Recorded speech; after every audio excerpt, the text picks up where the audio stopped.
Le rôle de professeur, pour moi, c'est transmettre aussi bien des valeurs que des techniques à mes élèves, leur faire passer le meilleur moment possible sur le tatami. Le but, c'est bien sûr d'initier et d'enseigner le judo à toutes les catégories d'âge, des baby-judo jusqu'aux adultes, en essayant de leur donner le goût et l'envie de pratiquer le judo le plus longtemps possible et de les amener à la ceinture noire. Et pour certains, et ceux qui le veulent et qui en ont les capacités, de les amener aussi à performer en compétition. Le professeur, c'est celui qui va à la fois harmoniser les apprentissages au niveau physique et les apprentissages pour devenir un citoyen épanoui.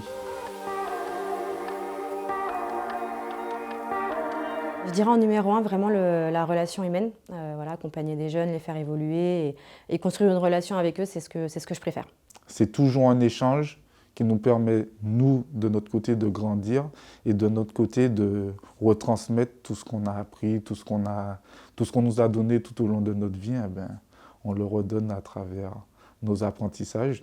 Le partage et transmettre des choses à mes élèves.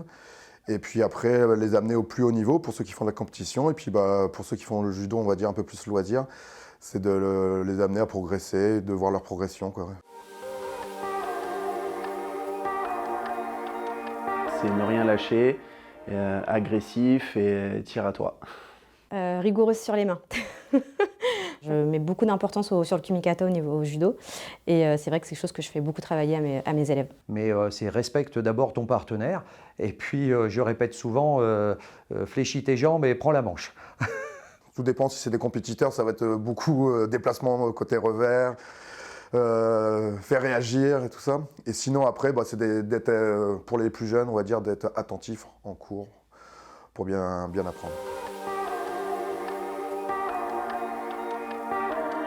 On va faire beaucoup de techniques peut-être en début de saison et puis en s'approchant des compétitions, on va être plus sur de l'impact, sur du kumikata et des randori. Du simple petit exercice d'échauffement jusqu'à l'exercice de relaxation en fin de séance, tout est bon à prendre, tout est intéressant.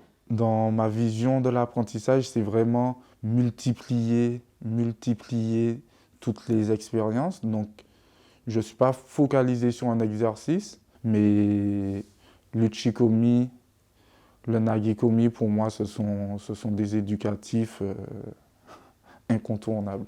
J'essaye de ne pas faire toujours la même chose, de varier, de façon à ce que mes élèves n'aient pas l'impression de refaire la même chose de séance en séance. Mais pour moi, le judo, c'est les sensations, c'est le ressenti. Donc j'essaye toujours de pratiquer le judo en mouvement, et donc beaucoup de déplacements à deux, de réactions et tout ça. C'est vraiment sur ça que j'insiste.